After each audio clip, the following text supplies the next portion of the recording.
Parliament তো নিশ্চয়ই আপনিও ফলো করছেন। আমরা দেখলাম পার্লামেন্টে আজকে একজন প্রতিমন্ত্রী আপনাদেরকে অর্থাৎ বিরোধী দলীয় জোটকে উদ্দেশ্য করে বলছেন যে আপনাদের ভিতরে একটা অস্থিরতা লক্ষ্য করা যাচ্ছে। জামাত, এনসিপি, এবি পার্টি বা বিরোধী দলীয় 11 দলীয় যে জোট আছে, এবং সেই অস্থিরতার কারণ তিনি অ্যানালিসিস করে বলেছেন যে আপনারা আগের 18 মাস মানে প্রফেসর ইউনূসের অন্তর্বর্তী সরকারের সময় যেরকম আরামে ছিলেন, এখন সেই আরামটা আপনারা পাচ্ছেন না। কি ব্যাখ্যা দিবেন? আসলে আগে কি অনেক বেশি আরামে ছিলেন এবং এখন কি কি আরাম থেকে আসলে বঞ্চিত হচ্ছে? ধন্যবাদ। আসলে মানে আরাম বা এখন আরাম নাই, এই কথাটা আমি শুনেছি। তো প্রথম কথা হচ্ছে যে আসলে তো সত্য যে গত 18 মাস এমন একটা সরকার ছিল যে সরকারের আমলে আমি মনে করি যে যারা এর আগের প্রায় 18 বছর বা 16-17 বছর খুব খারাপ অবস্থায় ছিল, তাদের কাছে অপেক্ষাকৃত আরামের একটা সময় ছিল। কারণ আপনি দেখেন এই 5ই আগস্টের পরে আমরা যদি দেখি বেনিফিশিয়ারির দিক থেকে আমরা যদি দেখি, যদিও এটা বলা উচিত না বেনিফিশিয়ারি, কারণ সবাই তো আমরা লুজ করেছি অনেক কিছু। ধরে নিলাম যে আমরা একটা খারাপ অবস্থা থেকে ভালো জায়গায় এসেছি।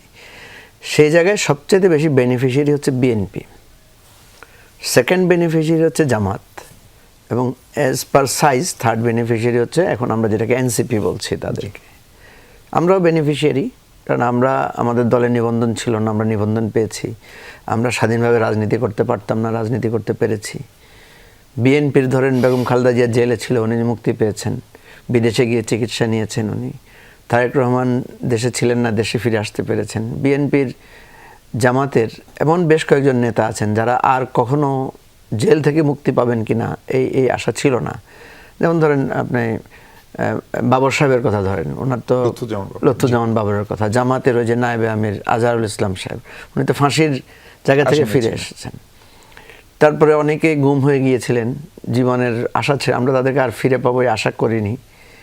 ইভেন আমরা নিজেরও লাস্ট যে আমরা যে অ্যারেস্ট হয়েছি, এই যদি 5ই আগস্ট যদি অভ্যুত্থান সফল না হতো তাহলে আমরা এখনও জেলে থাকতাম, এবং আলটিমেটলি আমরাও কখনো ফিরে আসতে পারতাম কিনা এই ধরনের পরিস্থিতি তৈরি হতো। কারণ এই মানে অগাস্টে যত গণ্ডগোল হয়েছে সব মামলা আমাদেরকে দেওয়া হতো, এবং বেশ কিছু মানে হত্যাকাণ্ড টণ্ড সহ জ্বালাও পোড়াও সহ সব কিছুর মামলায় আমরা আসামি হতাম। আসামি তো হয়েছিলামই আমরা, মামলাগুলো প্রত্যাহার হয়েছে। সুতরাং আমার মনে হয় যে মাননীয় প্রতিমন্ত্রী বলার সময় এই জিনিসটা খেয়াল করেন নাই। মানে আমরা যে খুব দ্রুত অতীত ভুলে যাই, যে আমরা যে একটা কী অবস্থার মধ্যে ছিলাম। দেখেন, যিনি এই কথাটা বলেছেন ওনার ভাই, কিন্তু ওনার ভাইয়েরও একই অবস্থা ছিল। উনি নিজেও তো ছাত্র দলের সভাপতি। হ্যাঁ, উনি নিজেও কিন্তু দীর্ঘ সময় জেলখানায় ছিলেন, এবং ওনার ভাই কিন্তু এই জেল থেকে বেরিয়ে এসেছেন এই ঘটনার কারণে, নাইলে ওনারও কিন্তু জীবন অনিশ্চিত ছিল। কারণ ওনাকে 21শে আগস্টে মামলায় ওনাকে আমি যদি ভুল না করি হয়তো ফাঁসি অথবা যাবজ্জীবন কারাদণ্ড দেওয়া হয়েছিল। তো এই জায়গাটা হচ্ছে, এটা সত্য, এটা বলতে কোনো অসুবিধা নাই যে আমরা গত 18 মাসে বাংলাদেশের সবগুলো রাজনৈতিক দল যারা গণ অভ্যুত্থানে অংশগ্রহণ করেছি, আমাদের জন্য একটা স্বস্তির জায়গা ছিল। এখন সেটা নাই কেন? না, এখন সেটা নাই সেটা তো আমরা বলছি না, সেটা উনি নিজে বলছেন।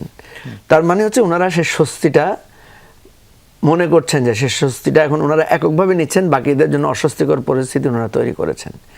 দেখেন, একটা জিনিস হচ্ছে দলীয় সরকার আর নির্দলীয় সরকারের একটা তো পার্থক্য থাকে। আমরা কিন্তু চেয়েছিলাম, দেখেন লাস্টের দিকে কিন্তু সবাই বারবার বলছিল যে একটা রাজনৈতিক সরকার দরকার। এই ধরনের একটা অরাজনৈতিক সরকারের কারণে কিন্তু আমরা ভাবছিলাম যে অনেক কিছু, মানে যেমন ধরুন বিনিয়োগ আসছিল না, কারণ একটা টেম্পোরারি গভর্নমেন্টের জন্য বিনিয়োগ দিতে চায় না মানুষ। অর্থনৈতিক জায়গাটা একটা মানে একটা স্টেবল জায়গায় আসা দরকার ছিল। আইন শৃঙ্খলা পরিস্থিতিতে আমরা দেখছি যে পুলিশ কোনো ব্যবস্থা নিচ্ছে না, এনসিপির লোকেরা মারামারি করলেও ব্যবস্থা নিচ্ছে না, বিএনপির লোকেরা মারামারি করলেও নিচ্ছে না, জামাতের লোকেরাও করে নিচ্ছে না, কারণ ওরা মনে করতেছে এরা সবাই জুলাইয়ের শক্তি, বাবা আমি আবার ফ্যাসিবাদের তকমা খেয়ে বিপদে পড়ে কিনা, কোনো কিছু নিচ্ছে না। এর বাইরে আরেকটা জিনিস যেটা আমরা দেখলাম, চাঁদাবাজির ব্যাপক একটা মহোৎসব শুরু হয়েছে।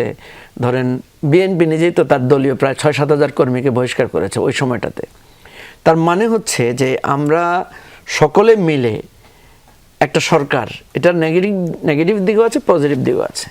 তো এখন আমরা কি দেখছি, এখন আপনি দেখবেন যে এখন আর এনসিপির লোকদেরকে পুলিশ খাতির করছে না।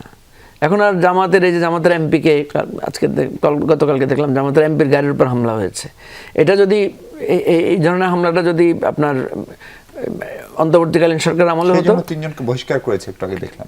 ব্যাপার হচ্ছে বহিষ্কার করার বিষয় তো না, আপনি এটা তো ফৌজদারি অপরাধ করেছে, তারা গাড়ি হামলা করেছে, ভাঙচুর করেছে, ঠিক আছে। ঢাকা বিশ্ববিদ্যালয়ের ঘটনা আপনি দেখেন, একটা একটা একটা মানে ফেক একটা ঘটনাকে কেন্দ্র করে কী ধরনের পরিস্থিতি হয়েছে। সেদিন যদি একটা মৃত্যুবরণের মতো ঘটনা ঘটতো বা আরও ভয়ানক ঘটনা ঘটতো, কী হতো আজকে? এই জন্য আমরা দেখছি যে মানে বিএনপি বহিষ্কার করছে কিন্তু কাউকে অ্যারেস্ট করছে না, পুলিশ কোনো অ্যাটেম্প নিচ্ছে না।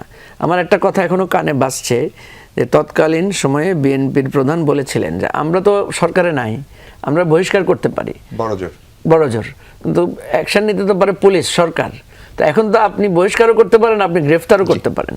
আমরা কিন্তু স্বরাষ্ট্রমন্ত্রীকে দেখছি না কোনো ধরনের একটা পদক্ষেপ জন্য নিয়েছেন।